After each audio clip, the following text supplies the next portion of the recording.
Hi, and welcome to the Internet Campus. Thanks for joining us for today's Proverb of the Day. We're on chapter 22, and I hope you've been taking time as you read these and just really slow down and chew on them. As it's been said already, once we hit chapter 10, you're really just full of nugget after nugget, and you can't read it like a story. You got to stop and process.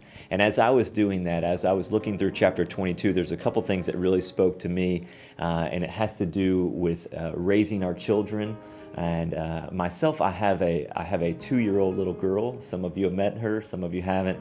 Her name is Sydney. Love her to death, but I'm learning what it means to discipline her. She's at that age where some have called it even the terrible twos. Well, I won't speak that, but I will say that I am seeing where she's starting to learn and push her boundaries, and I'm having to employ discipline. So as I read through Proverbs chapter 22, I really thought about that. It says in verse 6, to train a child in the way he should go, and when he is old, he will not return from it.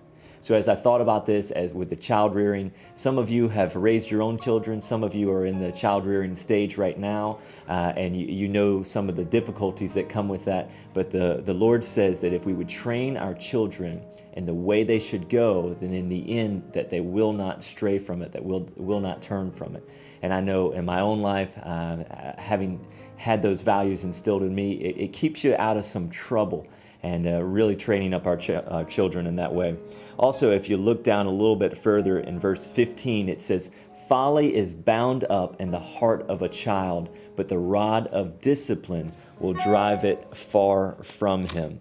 And that word folly, it simply means to do, and excuse this, but it means to do something stupid. It means to have a character of continuing to do stupid things, to make bad decisions. So folly is bound up in the heart of a child. Well, you expect that out of a child who's learning boundaries, who is learning what's right and what's wrong, that it's bound up in the heart of the child. But as we grow up, we should mature in our faith, that we should know to do what is right and what is wrong. And it talks about the rod of discipline will keep us from folly. And I like, it reminds me of Hebrews chapter 12, verse 11. It says, no discipline seems pleasant at the time, but painful. Later on, however, it produces a harvest of righteousness and peace for those who have been trained by it. And again, if we allow ourselves to be disciplined, as I think about my daughter, the discipline that I have for her, I know that it's going to produce good fruit. Well, discipline's not fun, but think about it like the Lord as our Father, that we are His children, that if we will endure discipline, if we'll be willing to accept correction from Him, to listen to the Word, and even though it might seem painful at the time, that if we'll listen, if we'll obey, that in the end, it's really going to keep us from folly. Well, I hope that challenges you today. As you read the Word, don't just hear it up here, but get it inside of your heart and walk it out on a daily basis.